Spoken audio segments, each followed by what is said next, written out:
לך שם אחר לזה, או שזה השם שניתן לזה? ילינג.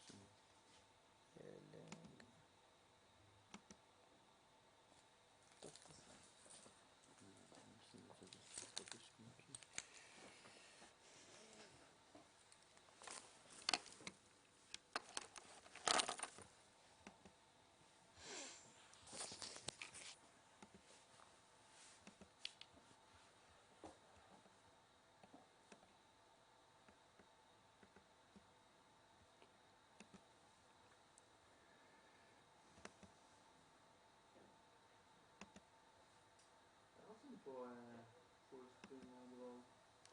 אתה ב-PDF? כן. אז תעשה ב-view, או שיש שם... שנייה. שים לי את זה לתוך הקובץ.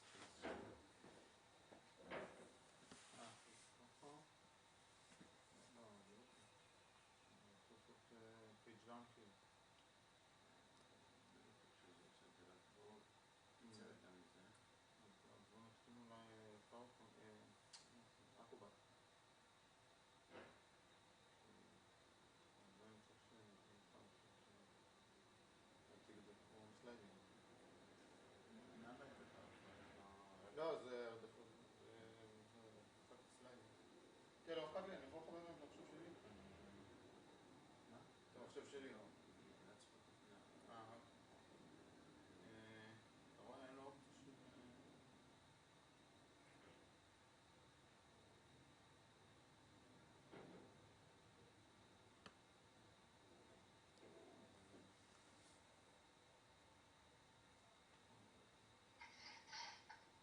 אני יכול להתחיל פה פה?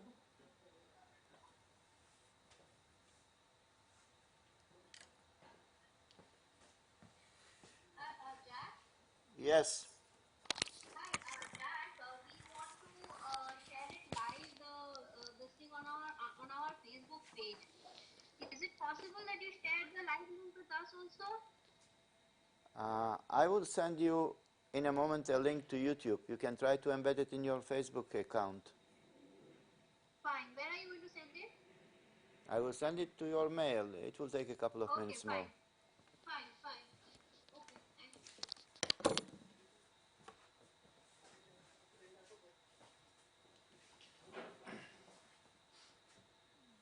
זה גם כבר ייכנס פה לזה. לחשבון שלי.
I sent you on your mail the YouTube link for the live webcast.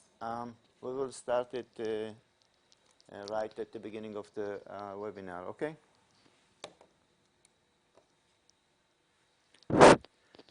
Can you hear me?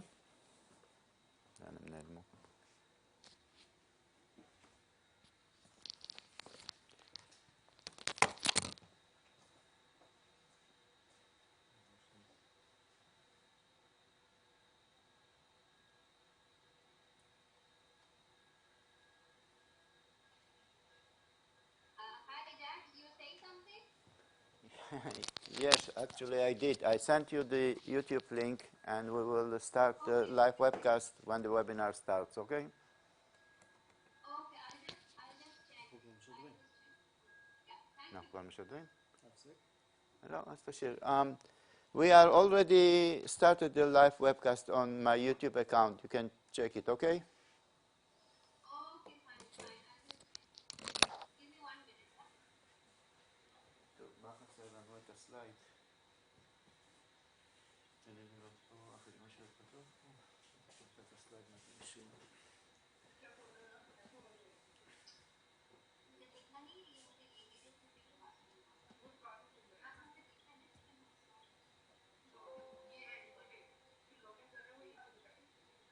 Welcome slide.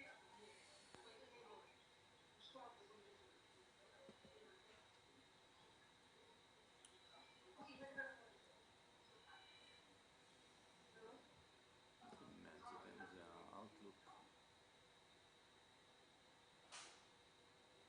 איפה זה נעלם?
Can you send me again the opening slide, please?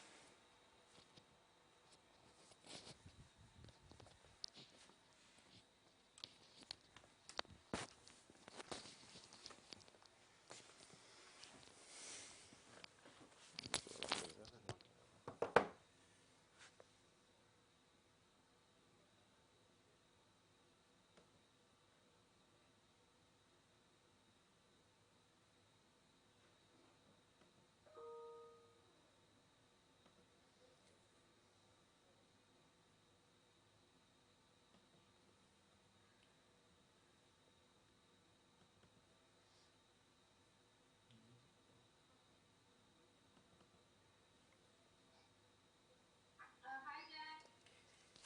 Can you send me again, please, the slide, opening slide? Oh, okay. I'll just send it to you.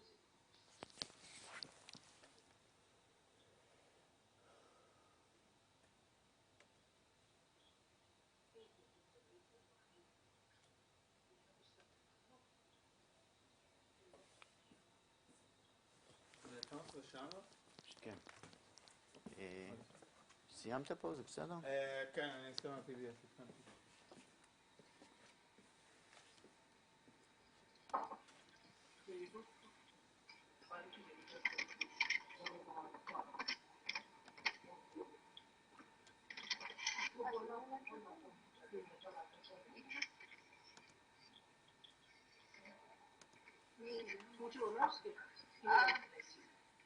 Jack, Yes. can you just tell me your email address? I'm on someone else's computer. JACKB. Yeah. B. Yeah. B like a Bravo. Yeah. At Barracks. TAUEX. Okay. TAU. EX. Echo EX. X-ray. Echo X-ray. Okay. Dot TAU. Dot AC. Dot IL. Yeah, it's coming from Mukesh. Okay, it's going to come from the admin ID. I'm sending it to you. Okay. Okay. Sent.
אני רוצה להוסיף תמונה פה ל-PDF שלך.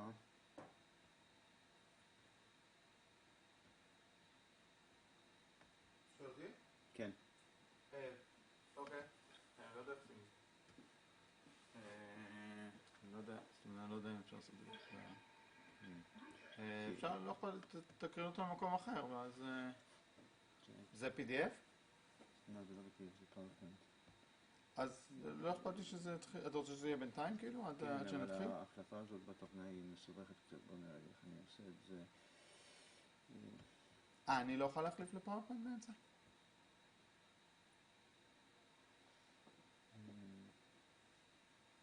הוא לא רואה כל מה שהמחשב רואה?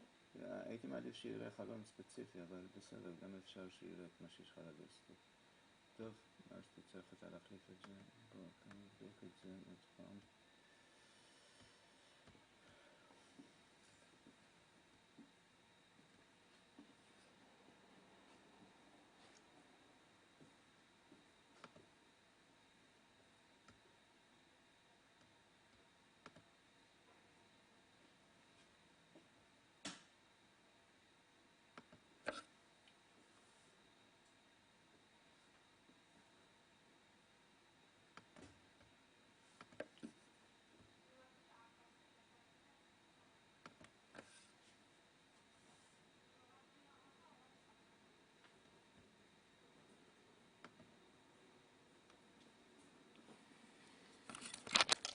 Can you see now our entire screen?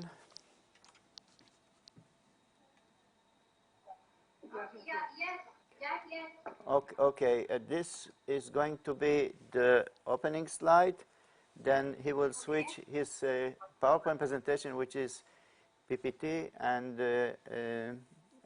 that's it, I think. We are pretty much ready. Okay. So we'll start at 11:30. In 10 minutes? Yes, in 10 minutes.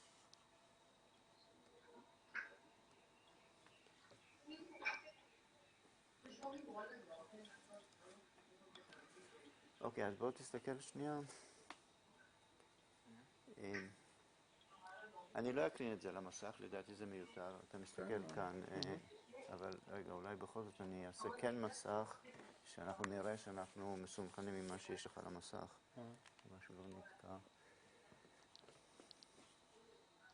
איך תראה המצגת? איך תראה המצגת? מסך מלא. מסך מלא? כן. אפשר לשים את זה רגע? את הפאורפוינט? את ה-PDF. אני אומר, אני אעשה את הרוב מה-PDF, הפאורפוינט אני רק אקפוץ עליו פעם אחת.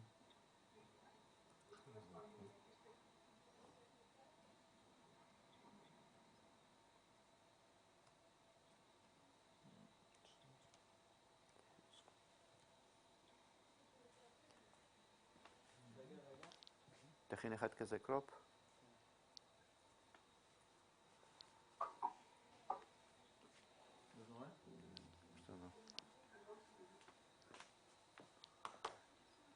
רגע, הוא בכלל לא רואה מחשב אחר, תן לי שנייה פה למפד את זה.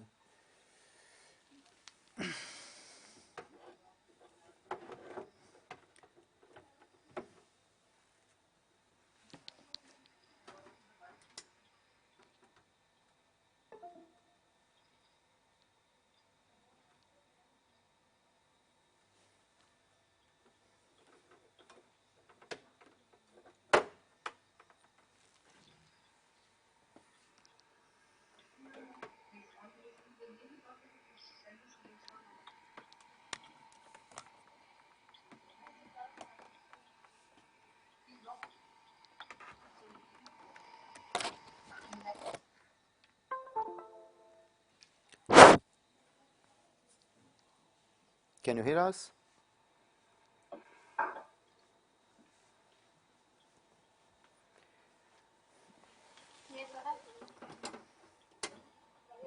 זה ממש לא עובד.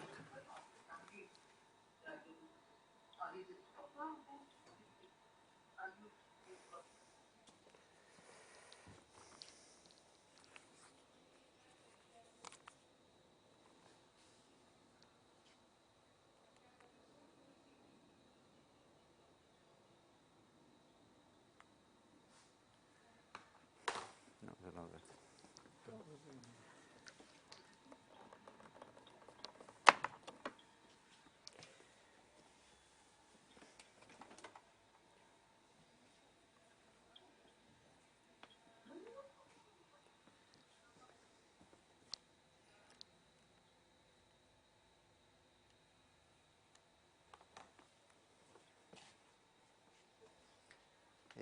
כאן אני בתוך הפריים, גיל. אוקיי, כי מדי פעם אני אציץ לו שאנחנו נראים באותו מצגת. בעצם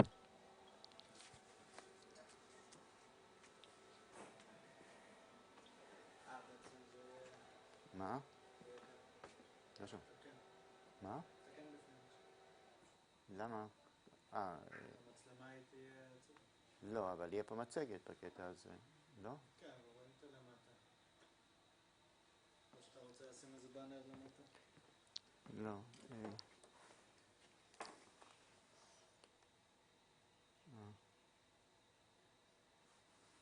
תשים את הבאנר שלנו למטה. שיסתיר את כל הבלגן שם.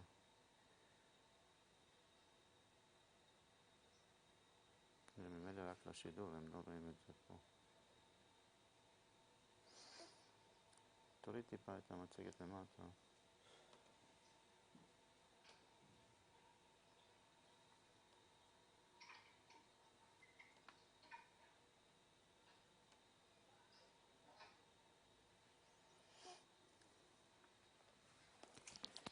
זה תצמיד לך על החולצה, זה מאחורה.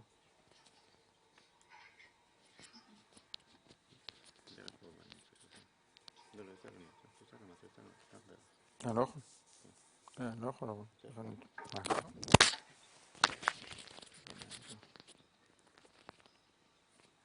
מה, ככה? לא?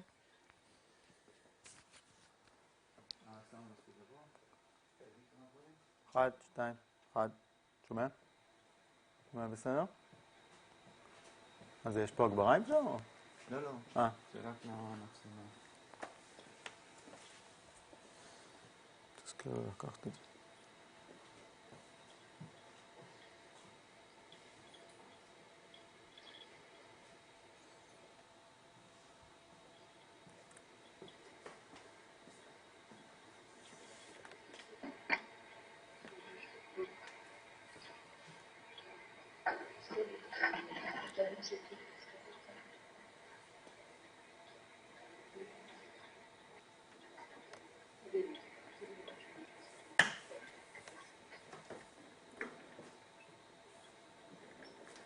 אלה נכנסים לפריים?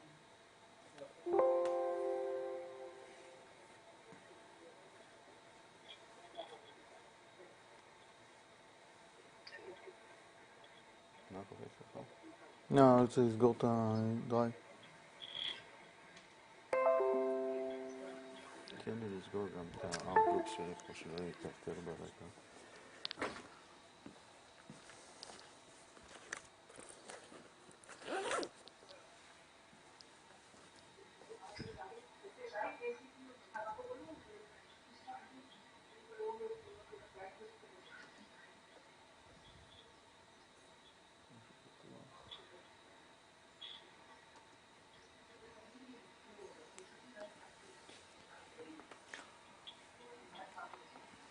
טוב, אז בואו נהיה מוכנים, אז נשאר עם השקף הזה שהוא פתוח.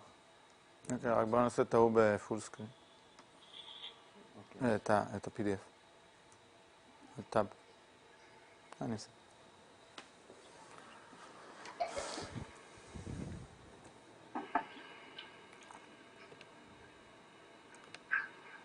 אוקיי, טוב, לחזור חזרה למצב.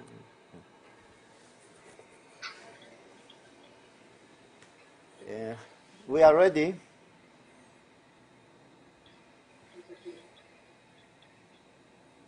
בדרך כלל שואלים שאלות מתי בסוף? יש בסוף, כן. Can you hear us?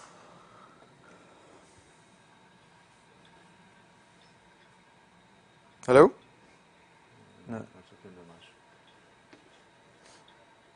אבל אין שאלות תוך כדי. בתוך כדי הם לא שואלים. מתי ומתי? מתי עוצרים לשאלות? 10 דקות לפני. אז הרצאה 50 דקות לעשות? כן.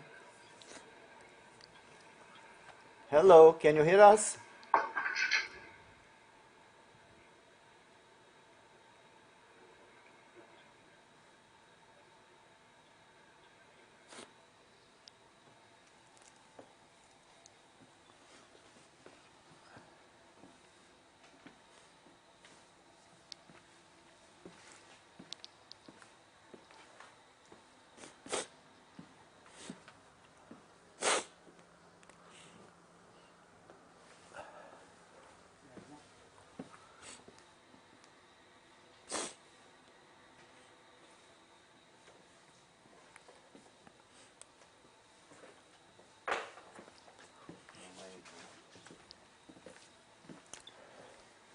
אני רואה מישהו?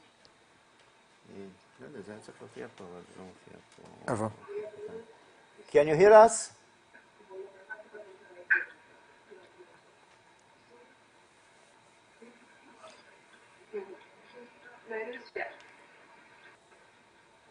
I'm Shah. Hi, Jack. No, can you hear us? Can you hear us? מה שהם לא שומעים. לא טוב. מה קרה להם?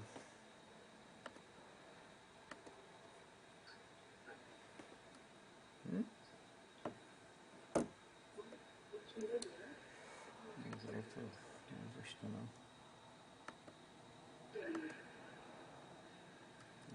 נעלמנו.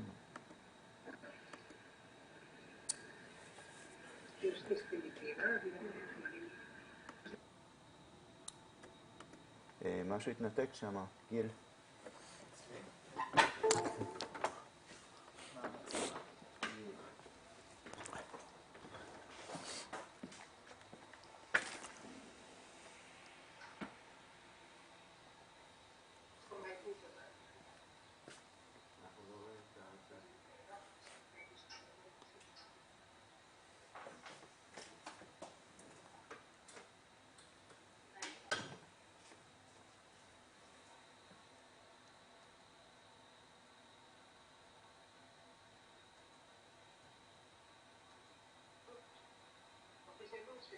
Muted. Unmuted. Muted. Can you make us Hi, a... Jack. Can you hear me? No, I can hear you, but Unmuted. can you make me again presenter? Somehow I'm not presenter anymore. You seem to be the presenter from our end, but let us check.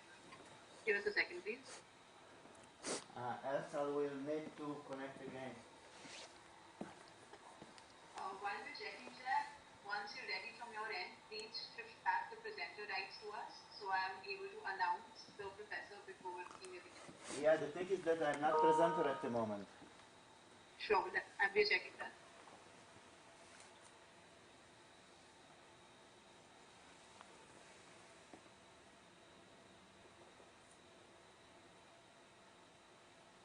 Oh.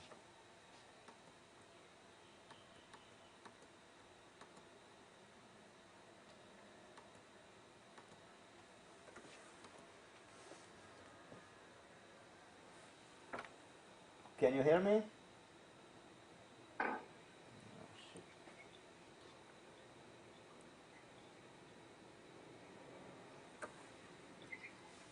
Can you hear us? Yes, we can. Okay. Can you hear me? Hello? Can you see our picture? Yes. Okay. Jack, could you please put the welcome slide up as well? Hold on.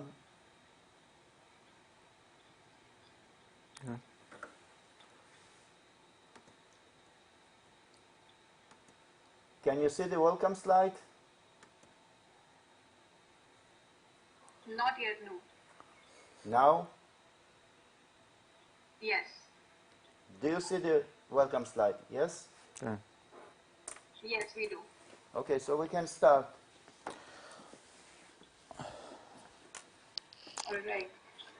Good morning, everyone, and welcome to the online masterclass on theory and practice of deep learning with Professor Amir Globerson. Should I start? Just 1 second, Professor.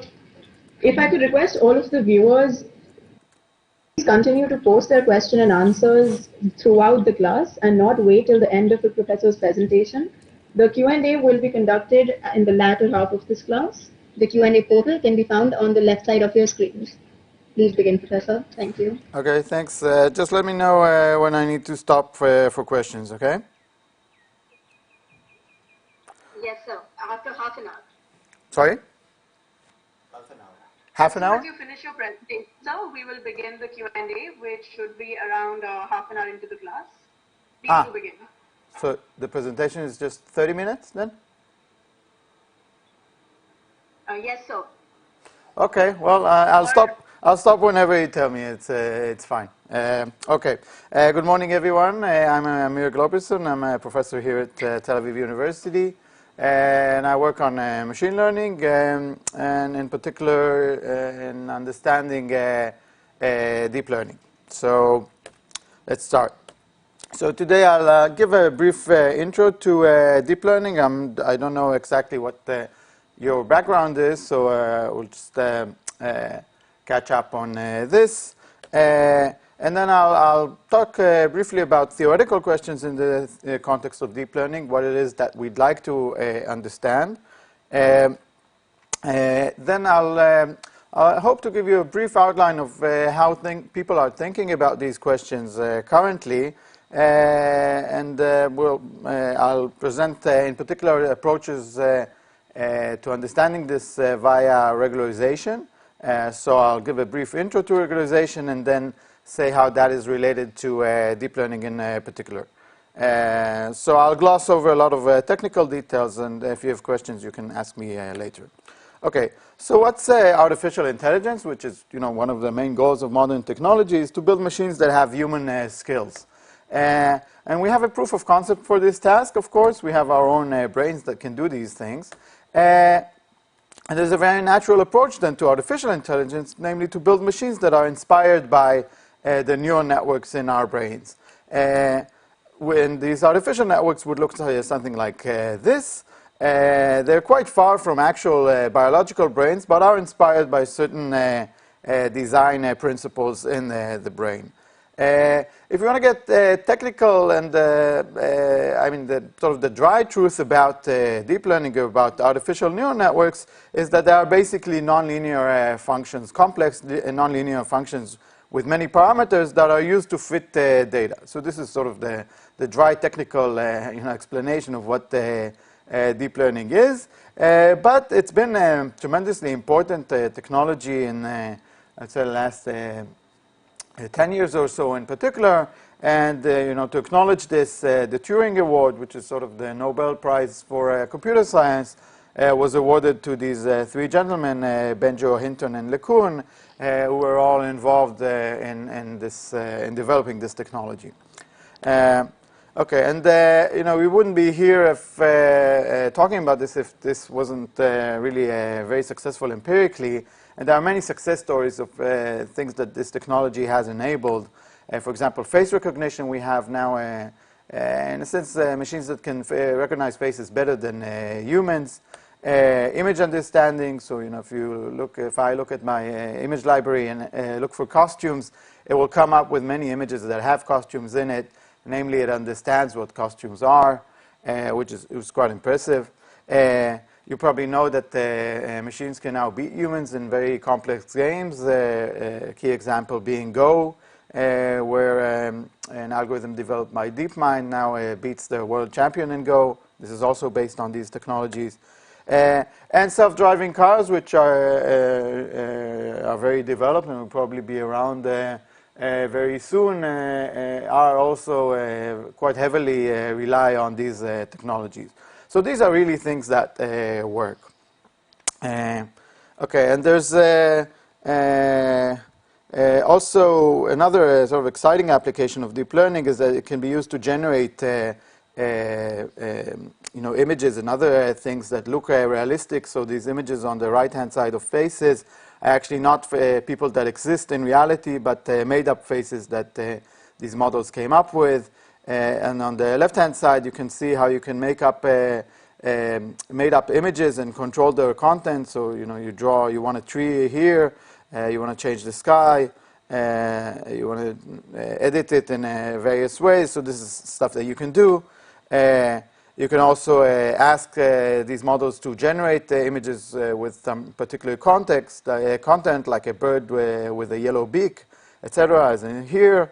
And there are also other maybe somewhat worrying applications like deepfake, where you can actually generate videos of people saying and moving according to what you want. Okay, so these are all technologies enabled by deep learning. Okay, so what's the protocol for achieving these things? It's actually quite simple. So let's assume you want to build a deep learning model that will take an image as input and output what's in the image. Like, is it an image of an apple or a corn? Okay. So how do you do that? Well, again, it's quite simple actually.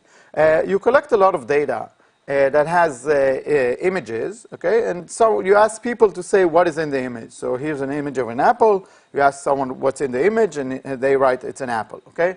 So you collect a large data set of such images. You ask people, you pay people to annotate these images. Let's say you collected a million such images. There is a cost to, of course, collecting such data, but it is possible, and there are also data sets available for these things. So that's your data set from which you train. Okay, so let's call the image X, and the correct label, namely, is it apple or corn? Let's call that Y. Then you decide on a network structure for your neural network. So the input of the network would be X, and the output is Y, the class. And the network is quite simply, if you want to abstract it, it's just a sequence of linear transformations followed by a pointwise nonlinearity. So you take your input, you multiply it by a matrix, and then you apply some nonlinearity to the vector that you got, and you keep repeating this until you get to the output. In terms of the nonlinearity, the most popular one is currently this function with two linear components, which is often known as a ReLU function, a rectified linear unit. So that's what almost everyone uses, and it works quite well in practice. And so once you have this architecture, this neural network has a lot of parameters. Namely, these are the parameters of your linear transformations. And your goal is to find network parameters, to find these parameters that will minimize error on your training set. Namely, you want to find a network that works as well as possible on this data that you collected.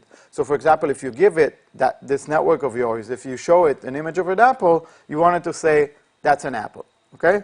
So that's basically it. I mean, that's all there is to it. I mean, there are many details under the hood, but that's conceptually the protocol, okay? So if we want to get a little bit more formal, let's define this. So your data set is essentially a collection of pairs of X's. These are the images. And Y's, these are the correct labels for these images.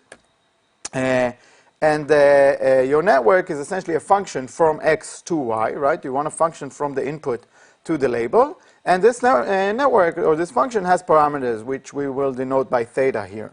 And theta is actually a very high-dimensional vector. So your network can have millions, many millions of parameters that you need to tune. Okay? So now we need to define a loss function that says if your network made a certain prediction, and the correct label was Y, how much do you pay?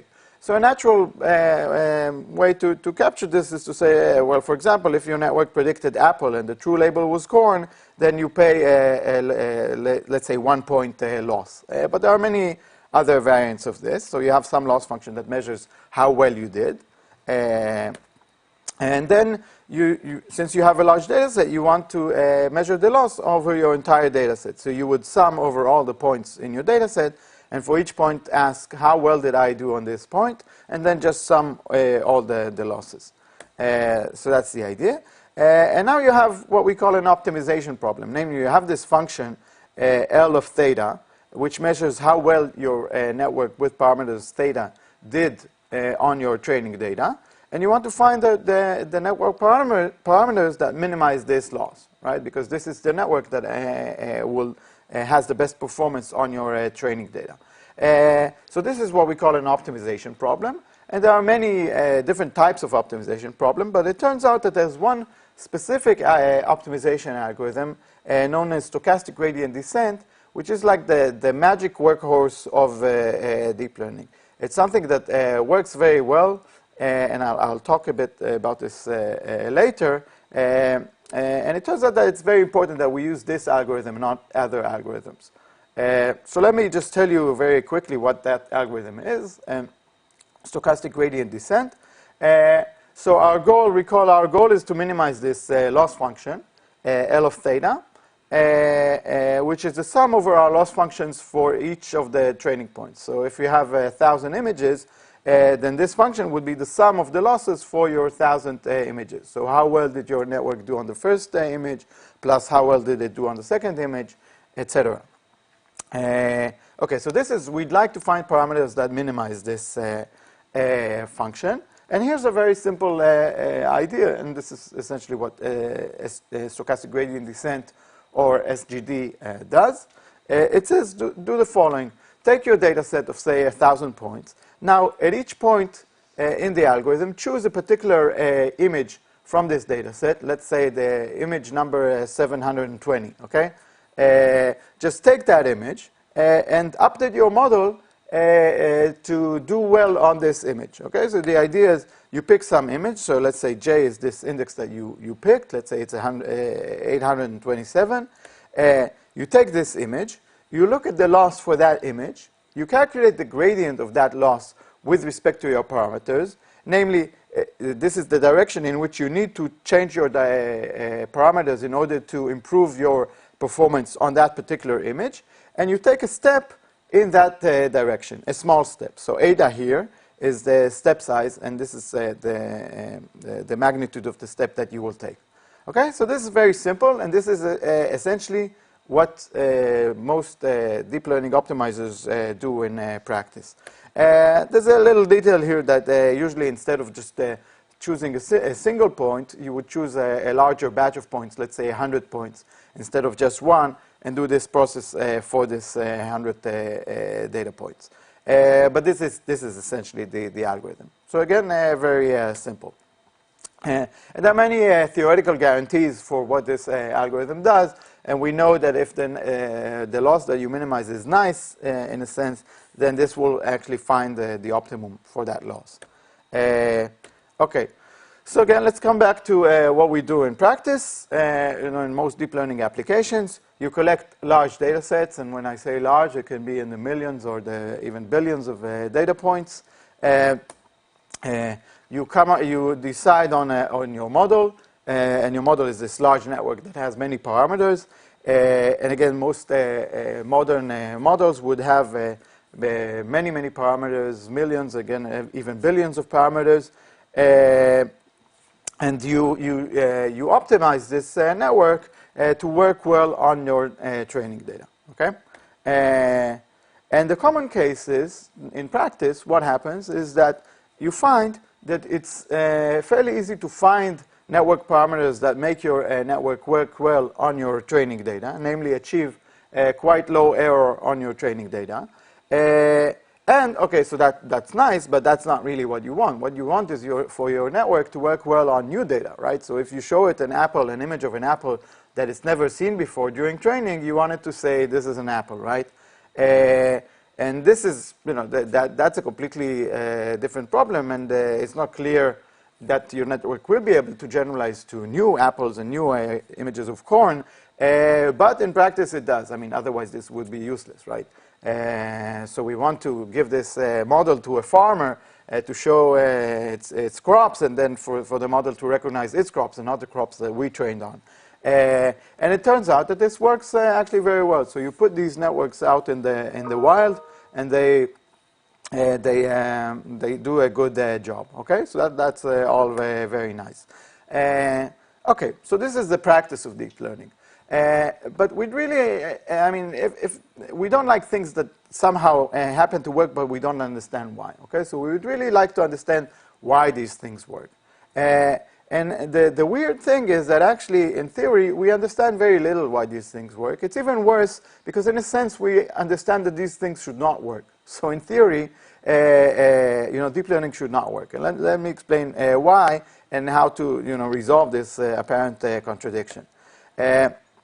Okay, so why should it not work in practice?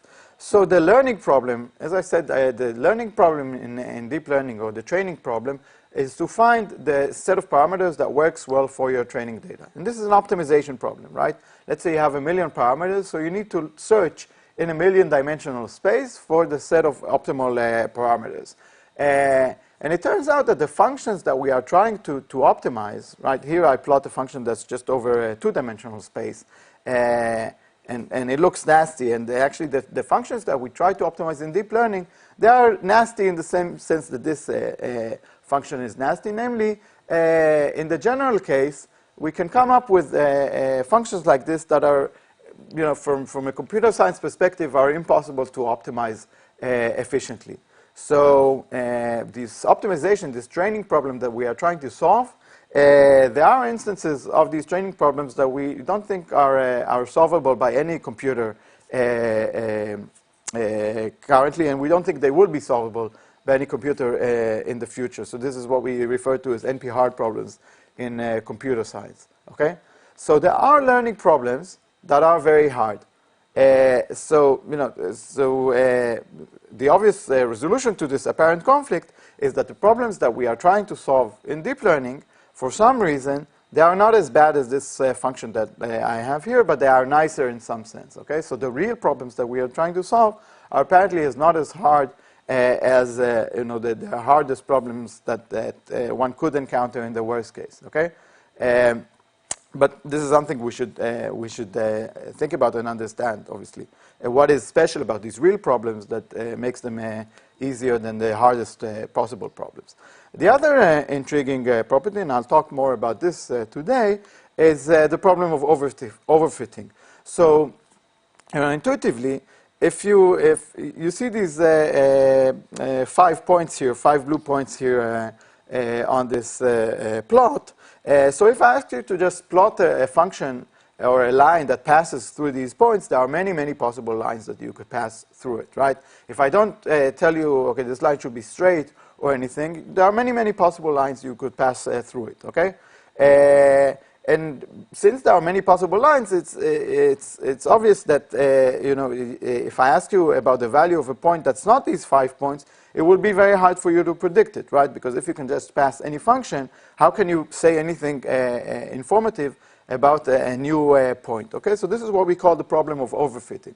Namely, that if you have a very complex, if you try to fit a very complex function to a relatively small set of points, it's not clear how you can generalize to new points. Okay, and this is exactly the setting that we have in deep learning, because very often what we do in practice is fit very complex networks to fairly limited training data. So you can often see cases, and I'll talk about this later, where you train on, say, 1 million points, but your model has 100 million parameters. Okay, so it's really odd that a model that has so many parameters and is trained on fairly little data can actually generalize to new things. Okay, and this is the problem of overfitting, and it's not clear at all why we can somehow overcome it. Namely, how come our models that are trained on fairly little data can generalize to data they've never seen before. Okay, so that's also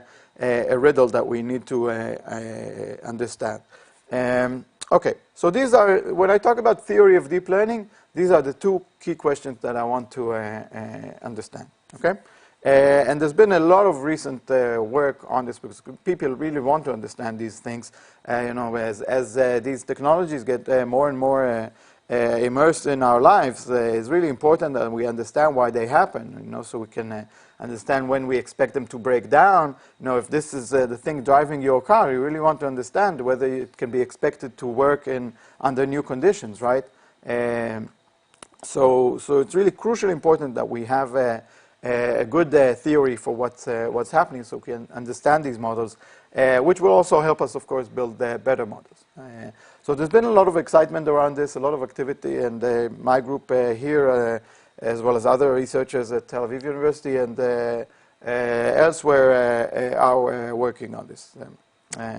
Okay, so, you know, to summarize the current status of things, you know, in the 90s, I don't know, probably the audience was very young back then, but neural nets have been around since the 1950s and even before. And in particular, in the 1980s, there was a lot of excitement around neural nets. But in terms of practice, they did not work as well as other alternatives. So, you know, so you could say around the 1990s, theory said these models should not work, and in practice, they didn't work, you know, as well as you'd like. And in a sense, there was agreement between theory and practice.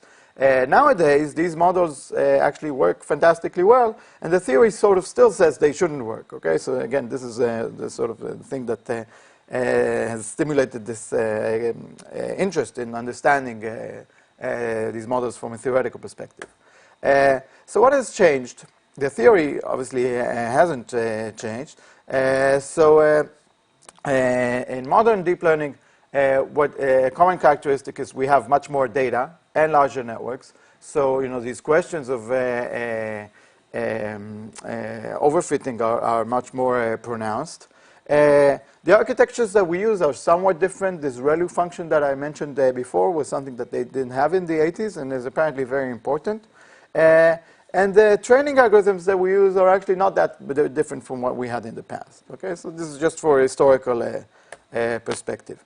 So let me give you, I want to focus now on this problem of overfitting, namely why is it that networks that are so large and have so many parameters manage to work well on new data.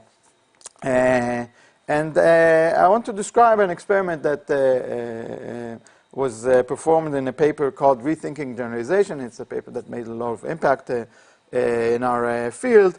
And it's a very simple experiment that really highlights the problem or the thing that we need to understand here. So consider this image classification problem that I talked about before, namely where you have images and you want to say what is in the image, okay? So there's an image of a ship, an image of a dog, a bird, etc. And the goal of your model is to learn to classify these things, okay? So this is your original training data. Now let's imagine you do something sort of nasty, and you take the same data, but you just shifted the labels around, okay? You just assign a random label to each image. So the image that was previously a ship, and it is an image of a ship, you say that's a dog, okay? And you just randomly sample the labels for each of the images, okay? So obviously, you know, you can't learn anything, you can't hope to learn something that you can generalize from this set of random labels, right? Because there's just no information there. But you can still give this to the network and ask it to learn, right? So let's see what happens in practice when you do this, when you learn on these two data sets. So this was on it was learned on a fairly small data set, which we call CFAR10. It only has 50,000 examples. And the network that was used to learn it was actually huge. It had millions of parameters. Okay? So here's what happened. Look at the bottom line here. This is fitting random labels. Okay? So you ask the network to fit this random data set. What happens, the first thing that happens that is quite surprising is that the network reaches a training accuracy of 100%. So if you now ask the network for this a random label of the image of a ship that you told it it's a dog, and you ask it, what is this image?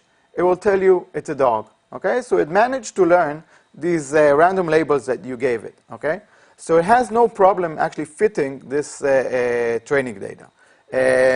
And likewise, if you show it the real data and you ask it to learn this data, and then you ask it what's the image of the ship, what's in the image of the ship, it'll tell you it's a ship. Okay, so it manages whatever training data you gave it, it manages to perfectly fit that training data.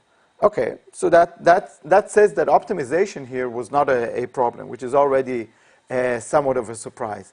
But now when you look at test accuracy, namely you give it, you now take a set of new images, okay, of ships and dogs and things like that, and you ask it, okay, what's in the image? When you train the model that was trained on random labels gives you an accuracy of 10%, as you would expect, because you have 10 objects, different object categories, and it just guesses, right? It has no chance of actually understanding anything new because it was trained on random labels. Whereas the model that was trained on real data actually does quite well on this test data and achieves accuracies in the order of 90%.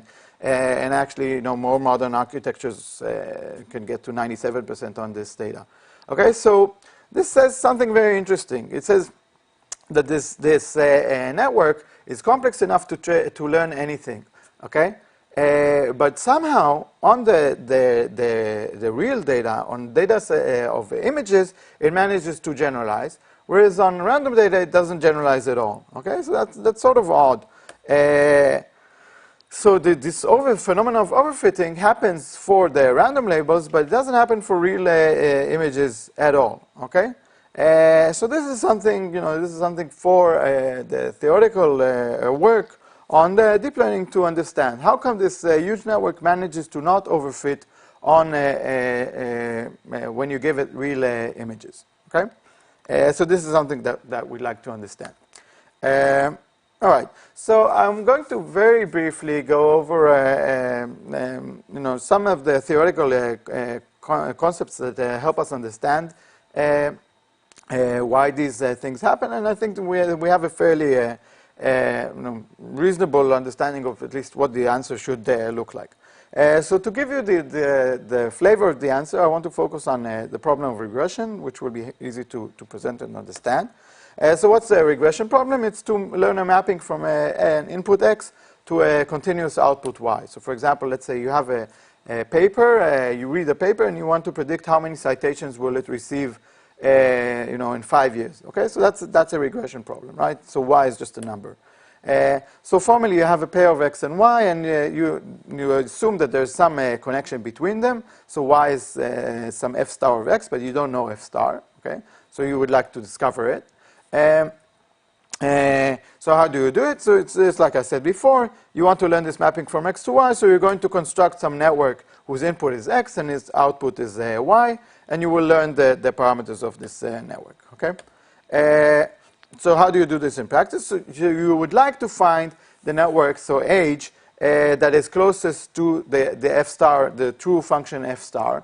Of course, you can't do that. You cannot do that because you don't have all of F star, right?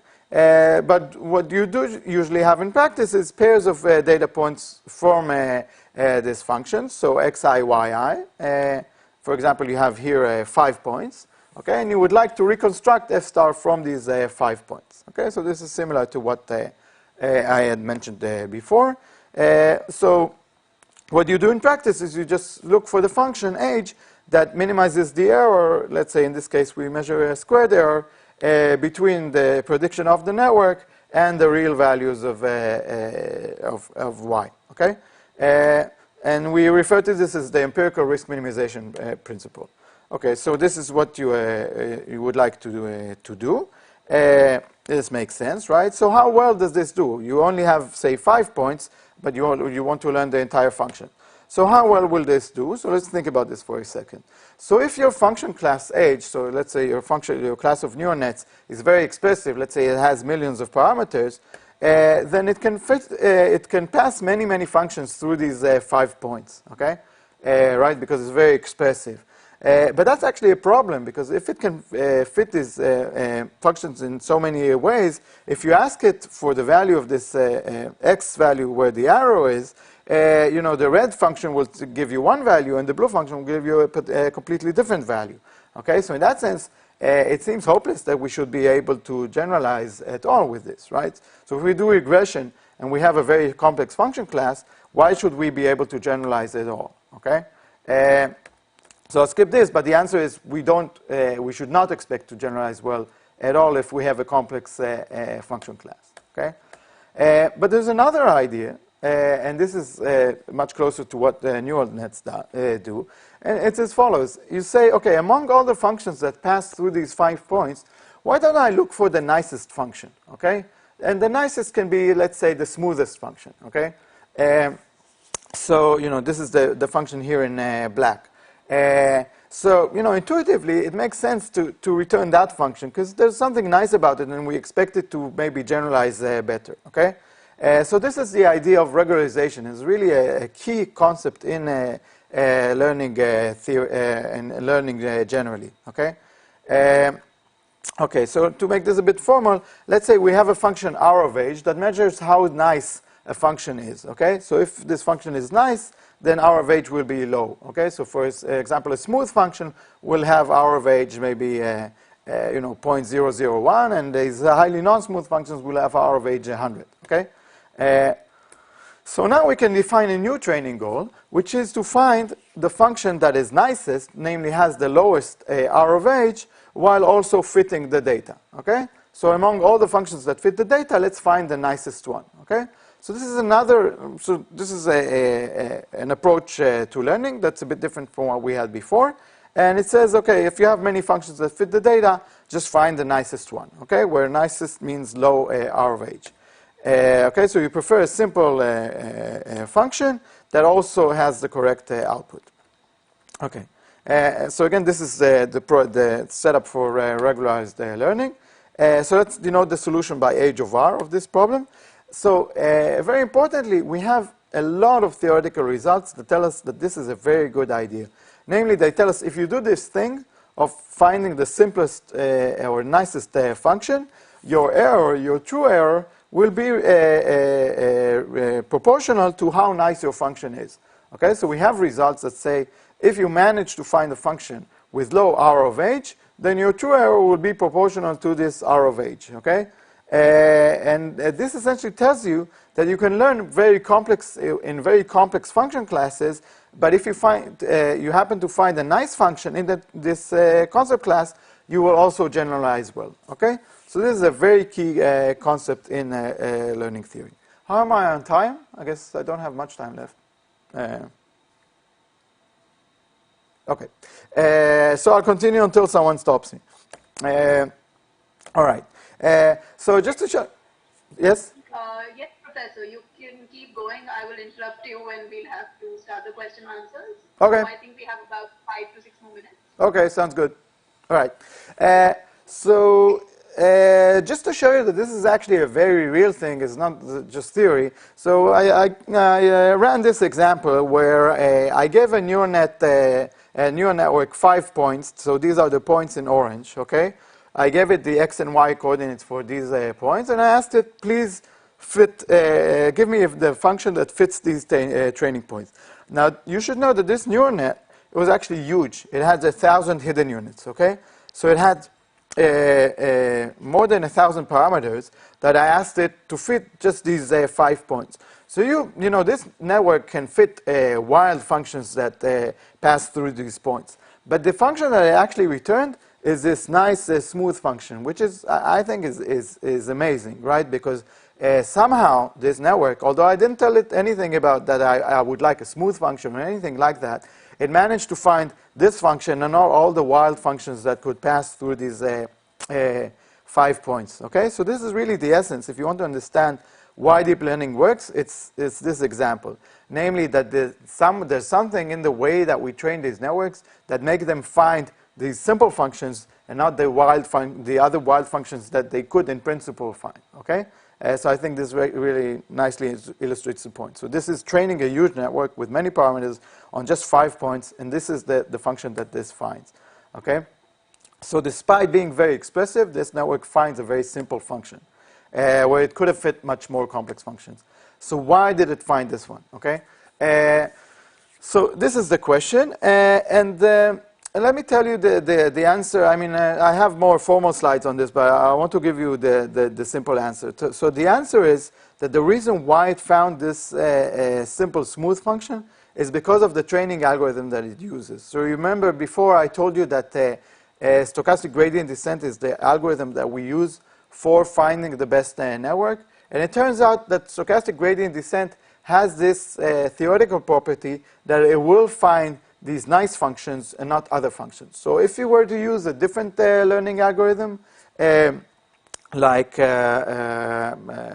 some other more complicated Hessian methods or interior point or anything like that, these would actually run the risk of overfitting much worse than this. Okay, so it's important when you train your deep learning models to use this precise algorithm that has this very nice property. Okay, so this is essentially the answer.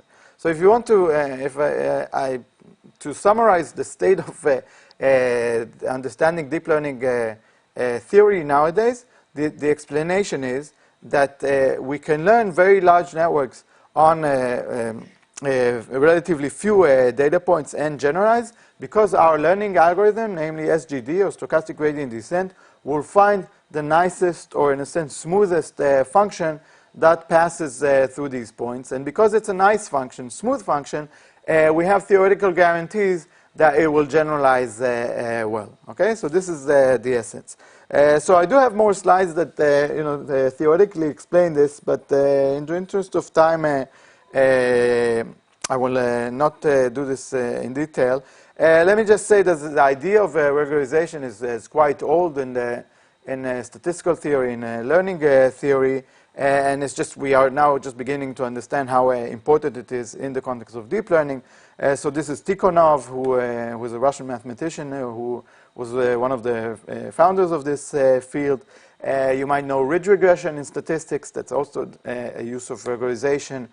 Kernel methods that are, were the underlying technology for or theory for support vector machines that were sort of the reigning technology before deep learning. They also strongly rely on regularization. There's actually now a lot of understanding of how these things are related. So there's we're going back to understanding kernel methods in order to understand deep learning. The theoretical understanding of regularization is related to Rademacher complexity, so this is something that you should look into if you want to understand the theory. Lasso, which you might also know, is also based on regularization.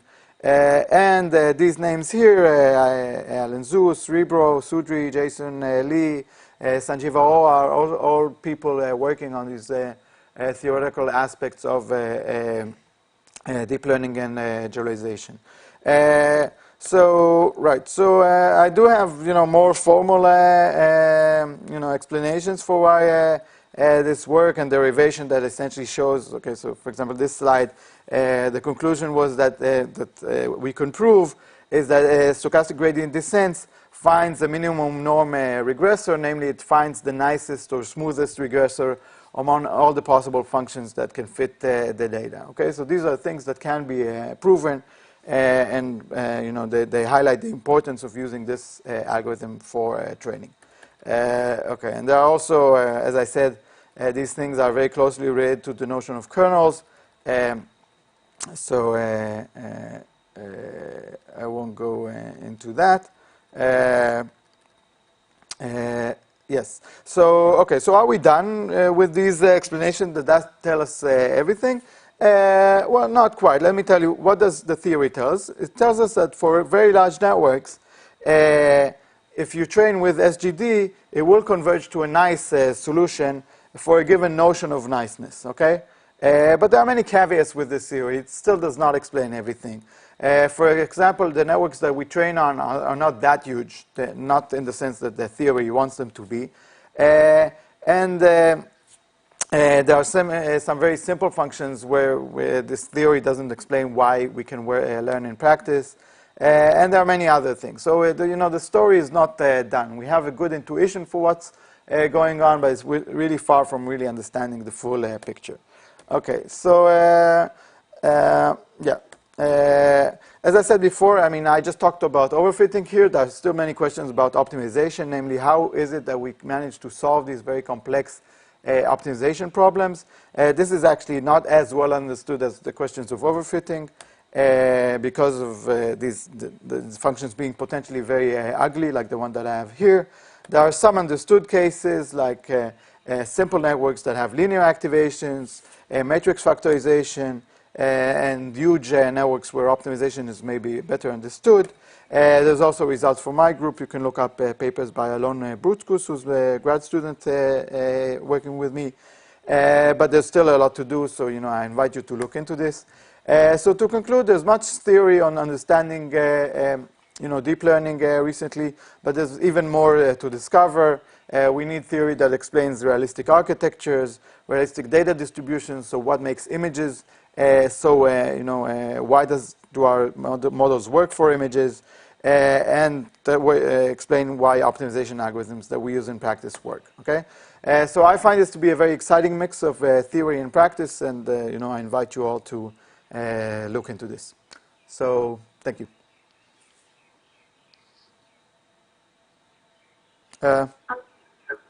Thank you, Professor. We have some questions for you. Yes. Before we get to the lengthy questions, there is one viewer who was requesting that if you could explain regularization a bit more, please. Yes. So let me go back to these slides. So regularization as an idea is very simple. It says, let me go back to, you can explain all of it on this slide, okay? So let's say your training problem is you get these 5 blue points, okay? And someone asks you, give me a function that passes through these points, okay? So there are many, many possible functions. And the idea of regularization says, let's define some notion of niceness for functions. So we'll say some functions are nicer than others, okay? And let's ask the algorithm to return the nicest function that passes through these points, okay? This is the idea of regularization. So this function that measures niceness is what we call a regularizer, okay? So that's basically the idea. So regularization means that in a problem where you have many possible solutions, define some property of the solution and look for the solution that is optimal in the sense of this property. Does that make sense? Yes, sir. Thank you. Another question that we have is, what equation would you think would fit for machines in health intelligence? Like, say, if a person is suffering from a sudden cardiac arrest, will we be able to use artificial intelligence to analyze that situation? Yes, so I mean, there is huge the amount of activity in healthcare now with AI and machine learning methods. So basically, any setting where you want the machine to, predict something or make a decision, you can cast it in these terms. So if you want to look at the EKG and say whether the person is in risk of a heart attack, that's basically a classification problem, right? So you just need to I mean, this is not an easy thing, but you need to collect data of EKG for different individuals and say, okay, that individual had a problem, that individual did not, and then you can learn these functions to make these predictions. So I think that the first step in using, say, machine learning for any application is just understanding what it is that you want the machine to do. Okay, what prediction do you want the machine to carry out? The second step is collecting data from which the machine will learn, and then all the rest is actually, is pretty, over-the-shelf technology that you can use. Thank you. Another question is that it's widely known or perceived that the protocol to create a deep learning program or a deep learning model needs to be as accurate as possible because apparently they are difficult to debug retroactively. Could you shed some light on exactly why are they difficult to debug? Yeah, so I think, I mean, first I would say that the possibilities to debug these systems are improving with time. So the frameworks like PyTorch from Facebook or TensorFlow from Google have more and more options to do this. But it is true that you often find yourself training a model on millions of data points, and then there are essentially two ways a model can fail. One is that it will not fit your training data well, okay? And then, there's no hope for it to do well on testing if it's just, it has miserable accuracy on your training data. And for that, to understand why optimization fails, I think there are, different I mean, basically, it fails because of two possible reasons. One is maybe it's just a difficult problem. I mentioned that there are difficult optimization problems, so maybe it's one of those. But actually, more often than not, it fails because there are many parameters in the training algorithm that you can tune, like step size, the exact optimization algorithm like AdaGrad or SGD, and you need to play with those. So this falls under what we call hyperparameter tuning or AutoML, and there are actually better methods now for exploring this set of hyperparameters in all frameworks. So that's something that's improved, but I think it does help to understand the theory in order to debug these methods. So for example, when you understand the theory, you understand that it's, in terms of optimization, it's actually better to use a larger model. So when students of mine tell me, okay, I tried to train this model and it failed, I tell them just use a bigger model. First, really increase the size of your network until you can get to low training error, okay? So, there are various tricks of the trade and also, that you get from understanding these problems that help you in debugging, I would say. Thank you. Another question, sir, is could you explain the difference between SGD and polynomial fits? And polynomial fits? Yes. I would say these are two different methods in the sense that if you want to, I assume by polynomial fitting you mean you have a set of the data points and you want to pass a polynomial through it, okay? So when you say polynomial fitting, this relates to the function class that you want to use when fitting the data.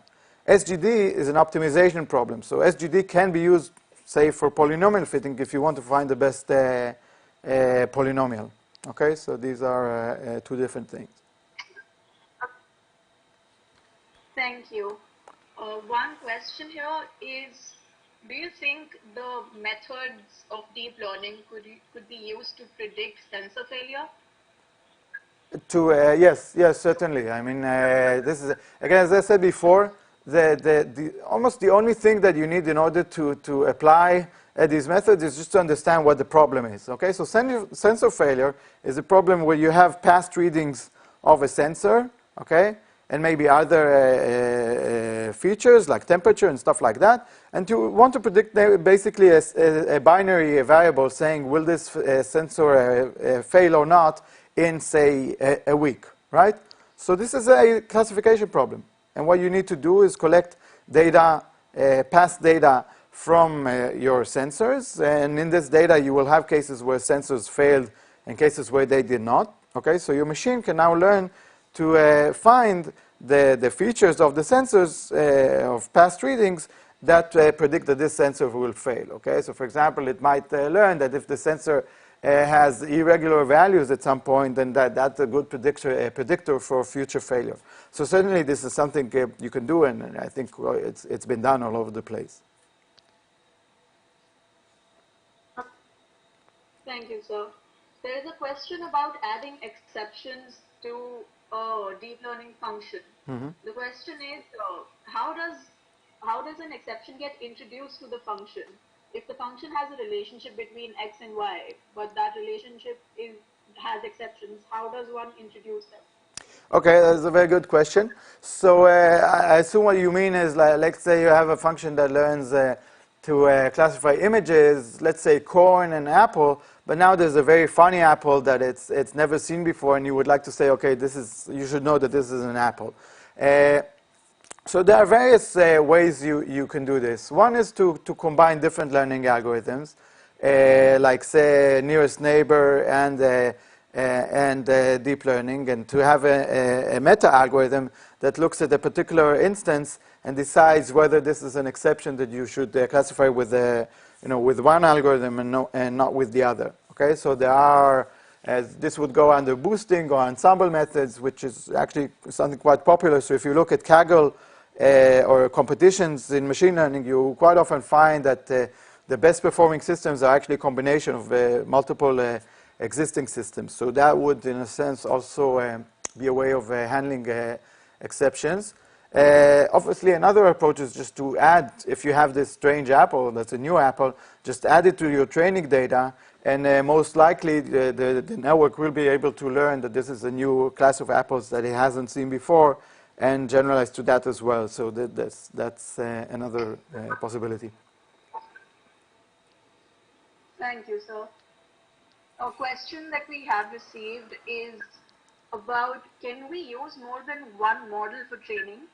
So, for example, can both gender recognition and emotional recognition be detected in the same model? Very good question. Yes, so this is known as multitask learning, and you can imagine it's quite often done. So you can imagine, let's say there's an image, okay, and you want to predict for this image what is the gender of the individual and what is their facial expression, okay.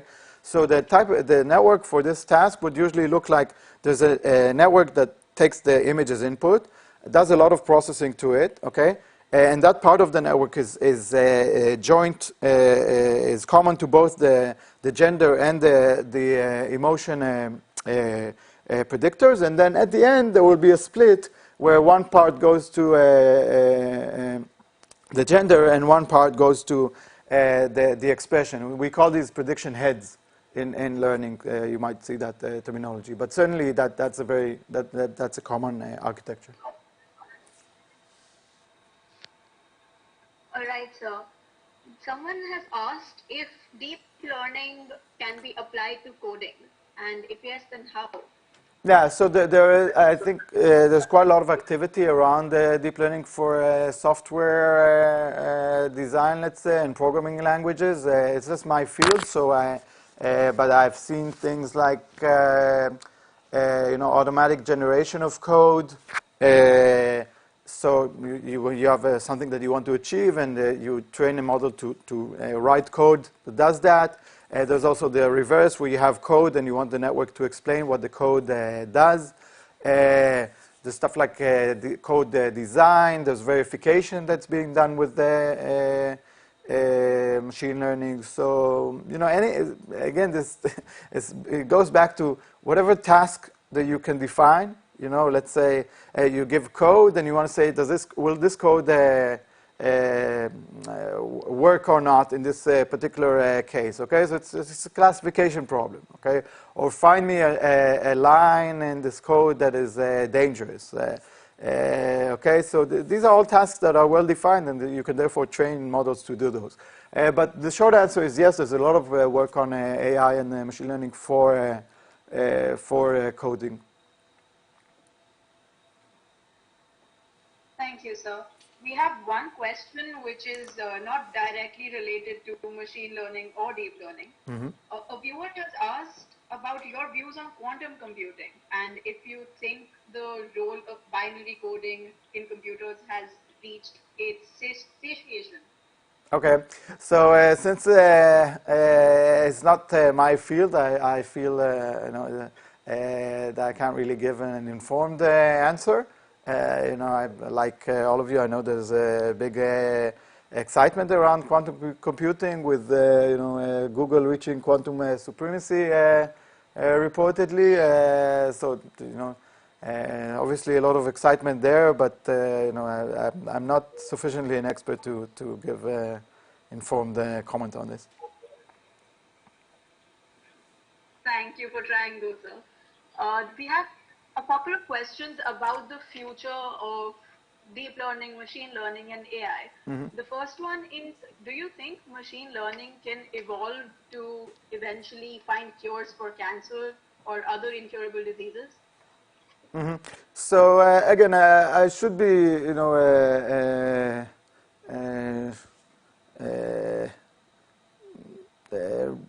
I mean, since this is not, I'm not a biologist or a computational biologist, so I'm not sufficiently informed. I don't think anyone would, would give you a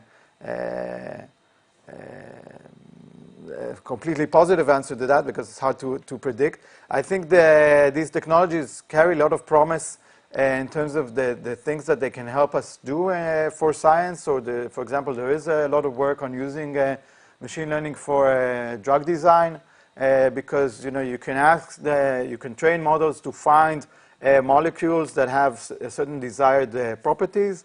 So that can bind to particular sites, and obviously that's very important in curing disease. You can also train models to help you find genes or certain molecules that are implicated in disease. So this certainly can help you in many steps of both understanding disease and designing drugs for particular diseases. There's a lot of current activity, so I'm sure it will play a role in in modern and future biology and medicine and biomedicine. So yes, so it will certainly help. Whether what is the exact path of the future, I can't say. Thank you, sir. Speaking of paths for future, the last question here is about your opinions on where deep learning, ML, and AI are heading. Where do you think it will be in the next year, since the turnaround of this evolution is getting faster? Where do you think it needs to aspire to be in another 5 years? Okay, great question. So I think there's, as you said, that there's a huge, volume of activity, and progress is very fast. We've seen in natural language understanding in the previous years, since the introduction of models like BERT, there was a substantial jump in performance in tasks like question answering. So I think we can expect to see, improved technology for both language and images and also interactive systems. I think a huge challenge for these models is, again, interaction with humans. So, for example, dialogue is something where we're still lagging far behind what we'd like to achieve. So you don't have a machine now that you can, perform a conversation with over many turns of conversation, and it will seem, like a Turing test that this machine is human. So we're not there yet, and that seems like a serious challenge. I think, in 5-10 years, I think we'll be there's probably going to be substantial progress on this. It's hard to say whether we'll, reach something that is sufficiently human-like, but there's certainly going to be a real progress.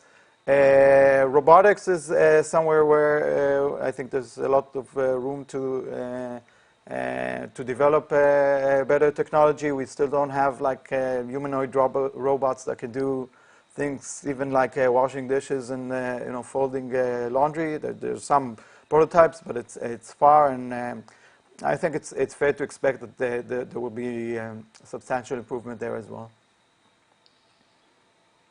That is comforting to hear, sir. To end this session, one question about the beginners, since the lecture has been about people who are already interested in deep learning and ML and AI. A viewer has asked, if someone is merely interested in these theories, how do they get started with understanding them? What would be the right path to study this? So I think if you're interested, I guess there are two questions. One is if you want the more practical side of learning, then I would start with frameworks like TensorFlow or PyTorch, and with simple tutorials for these. So you just need to know some Python. And I mean, I've seen people getting started on this fairly easily, and there are many challenges that you can play with and benchmarks. So that's on the practical side. On the theoretical side, I think if you Google theory of deep learning, you can find many online talks about this. I do think it's very important to take a proper introduction to machine learning course. So there are courses in many universities. There's a nice textbook that I like. It's a bit more advanced mathematically, but it's a good read by Shai Shalev-Schwartz and Shai Ben David. So that's a nice textbook that I think is online as well. And yeah, there are many resources online. Thank you, sir. With this, we come to the end of this online masterclass. Thank you, viewers, for participating in this masterclass. Thank you so much, Professor, for your time and your expertise. This has been an enlightening session. We are grateful to you and to Tel Aviv University, and we're delighted that the India-Israel partnership has grown via this exchange of knowledge, and we hope to continue with this. Thank you so much, Professor. Okay, great, thanks. It was fun. Have a good day.